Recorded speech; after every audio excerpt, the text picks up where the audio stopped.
மக்களே, நம்ம எல்லாருக்கும் கேன்சர் பத்தி தெரிஞ்சிருக்கும். அதுக்கு ட்ரீட் பண்றதுக்கு சர்ஜரி, கீமோதெரப்பி, ரேடியேஷன் தெரப்பி இந்த மாதிரி மாடர்ன் ட்ரீட்மெண்ட்ஸ் பத்தியும் கேள்விப்பட்டிருக்கலாம்.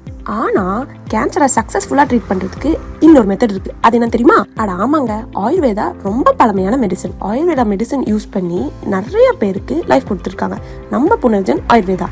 இந்த ஹாஸ்பிட்டலோட ஃபவுண்டர் ஸ்ரீ பொம்மு வெங்கடேஸ்வரா ரெட்டி. இவங்க 15 இயர்ஸா ஆயுர்வேதிக் மெடிசனை யூஸ் பண்ணி சக்சஸ்ஃபுல்லா ட்ரீட் பண்ணிட்டு வராங்க.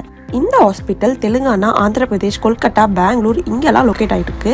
அண்ட் நம்ம சென்னையில கூட புதுசா ஸ்டார்ட் பண்ணிட்டாங்க. ஆயுர்வேத மெடிசன்ல எந்த சைட் எஃபெக்ட்ஸும் இல்ல அண்ட் பெட் ரிட்டன் பேஷண்ட்ஸை கூட சர்வை பண்ண வச்சிருக்காங்க. அதுக்கு ஃபர்ஸ்ட் என்ன பிரச்சனைன்னு அனலைஸ் பண்ணி அதுக்கு ஏற்ற மாதிரி ட்ரீட்மெண்ட் பார்ப்பாங்க. அண்ட் செலவும் கம்மி தான். மற்ற ட்ரீட்மெண்ட்ஸோட இந்த ஆயுர்வேதிக் மெடிசனை யூஸ் பண்ணா சீக்கிரமாவே கியூர் ஆகும் டாக்டர் சொல்றாங்க. உங்க ஃபேமிலி ஆர் ஃப்ரெண்ட்ஸ்ல யாராச்சும் கேன்சர்ல அஃபெக்ட் ஆயிருந்தா இந்த புனர்ஜன் ஆயுர்வேதா மெடிசனை மறக்காம ரெஃபர் பண்ணுங்க. அண்ட் உங்களுக்கு டீடைல்ஸ் பத்தலனா இவங்க யூடியூப் சேனல்ல கீழே டேக் பண்றேன், அதுலயும் போய் மறக்காம பாருங்க.